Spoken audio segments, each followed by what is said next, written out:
سب سے پہلے آپ تمام دیکھنے اور سننے والوں کو السلام علیکم۔ میں نے سب کو بتایا کہ جو سامنے جالی ہے نا اسے شفا والی جالی بولا جاتا ہے، اور میں نے گناہگار آنکھوں سے کتنی مرتبہ دیکھا ہے اس کے منہ سے۔ میں ایک دفعہ تھا، ایک بچہ پائج تھا، اس کی ماں نے اسے باندھا ہوا تھا، ایک دم سے حرم میں شور مچا۔ اے کیا ہوا؟ اس نے چیخنا چلانا شروع کر دیا کہ میں نے دیکھا کوئی نورانی ہستی آئی اور میرے بچے کو کھڑا کر گئی۔ تم گانڈو ہو، تم پانڈی۔ موزہ ہوا، حرم میں شور مچ گیا۔ یہ باب المراد کی جالی ہے، یہ وہ جالی ہے جہاں سے فطرت کو شفا ملی تھی۔ او بھائی تو روتا کیوں ہے؟ کلر خسرے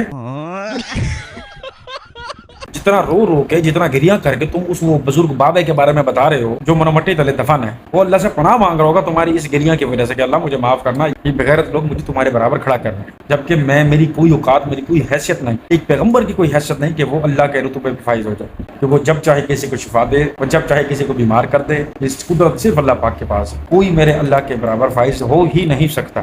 وہ مدینہ شریف میں جو جالی ہے نا، سنہری جالی ہے، ان جالیوں میں بھی یہ طاقت نہیں کہ وہ کسی کو شفا دے دے۔ جاہل انسان، شفا دینے والی ذات صرف اللہ کی ہے، اور تم یہ کلیم کرتے ہو کہ یہ جالیاں پیر صاحب کی ہیں، چونکہ تو وہ پیر صاحب شفا دیتے ہیں، اور میں نے اپنی آنکھوں سے دیکھا اس بندے کو ٹھیک ہوتے ہوئے، حالانکہ یہ تمام کام اگر تم نے آنکھوں سے دیکھے یہ کرنے والی ذات صرف اللہ کی، اور اللہ کو تم نے سائڈ، بلکہ اللہ تو تمہاری زبان پہ ہے ہی نہیں، اور سب سے بڑے جاہل لوگ ہیں۔ کاش کہ یہ چند آنسو تم نے اللہ کی ذات کے لیے نکالے ہوتے کہ یہ بابا کچھ بھی نہیں کر سکتا، اس کی کوئی اوقات نہیں ہے، یہ کسی کی کوئی مدد نہیں کر سکتا، دنیا کے تمام بابے ایک مکھی کا پر نہیں بنا سکتے، یہ تمام کام صرف اللہ کر سکتا ہے، ان بابوں کی ایسی کی تیسی۔ لیکن افسوس در افسوس تم اپنی ہر سانس کے عوض اپنے پیر فقیروں کو چومتے اور چاٹتے ہو، اور انہیں کے آگے جھکتے ہو اور لوگوں کو جھکواتے ہو۔ اللہ تمہیں ہدایت دے اور تم ہدایت کے طلبگار ہو۔ نبئ عبادی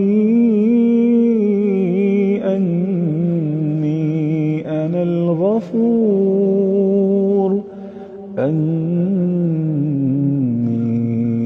الغفور الرحیم وان عذابی هو العذاب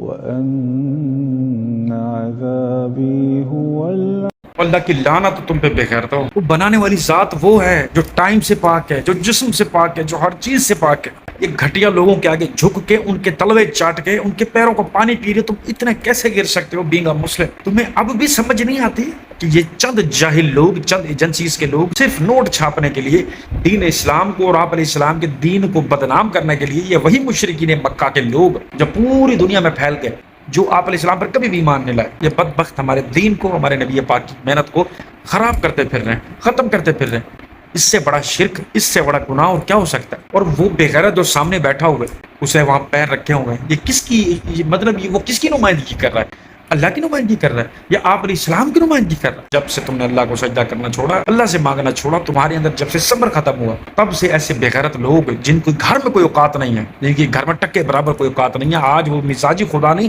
ریل خدا تمہارے سامنے بنے بیٹھے، اور تم ان کو پوج رہے ہو، چوم رہے ہو، چاٹ رہے ہو، جبکہ وہ اپنی زندگی اور موت کے محافظ تک نہیں، اپنی گناہ اور ثواب کے محافظ نہیں ہے، وہ اپنی جنت اور دوزخ کے محافظ نہیں ہے، وہ تمہاری کوئی مدد نہیں کر سکتے، اور تم ان کے تلوے چاٹ رہے ہو۔ تم سے زیادہ گرا ہوا انسان دنیا میں اور کون ہو سکتا؟ دو جوتے لگے ایسے بندے کو جو اپنے پیروں کا پانی پلا رہا ہے، ذلیل آدمی کو دو جوتے لگ جائیں، اوقات سامنے آ جائے گی۔ گھٹنے کے بل زمین پر بیٹھ جاتے اور پہلی سیڑھی کو بوسہ دیتے تھے،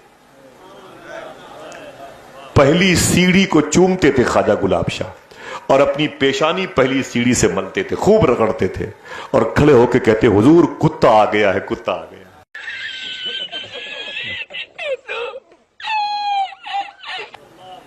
سرکار بادشاہوں کی بارگاہ کے حاضری کے آداب نہیں معلوم ہے، ہمیں نہیں پتا ہے کہ آپ شہنشاہ ہیں، آپ کی بارگاہ میں کیسے حاضری دی جائے۔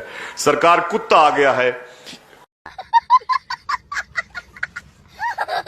اگر یہ کوئی بات عام بندہ کر لے یا کوئی اور غیر فرقے والا کر لے تو اس کے خلاف پرچہ دے دو، ایسی کی تیسی اس نے ہمارے پیروں کو کتا کہہ دیا ہے۔ اب یہ جو ممبر رسول صلی اللہ علیہ وآلہ وسلم پہ بیٹھ کے آپ کے اپنے بریلوی عالم، بلکہ شاپر، سوری، آپ کے اپنے بریلوی شاپر جو یہ کہتے پھر رہے ہیں کہ خواجہ غریب نواز، وہ کہہ رہے تھے کہ کتا آ گیا ہے، پیر صاحب جی کتا آ گیا کتا. اب کتے سے خود کو تشبیہ دے رہے ہیں کیونکہ وہ یہ سمجھتا ہے کہ کتا وفادار ہے.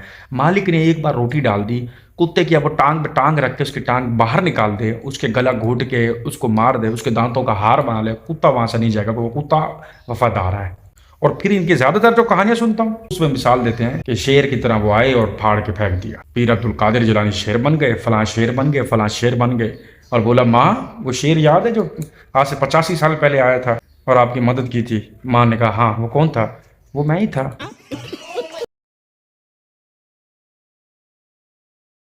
Wake up to reality. ہم امام حسین کے نام پر رو بھی لیتے ہیں، امام حسین کے نام پر ماتم بھی کر لیتے ہیں، امام حسین کے نام پر لنگر بھی کھا لیتے ہیں، لیکن کوئی کام جو امام حسین نے کیا وہ کرنے کے لیے تیار نہیں ہے. کیوں؟ اس لیے کہ ہمیں کربلا ذاکر نے سکھائی ہے، امام حسین سے نہیں سیکھی. ہمارے معلم ذاکرین ہیں، ہمارے معلم حسین ابن علی نہیں ہیں.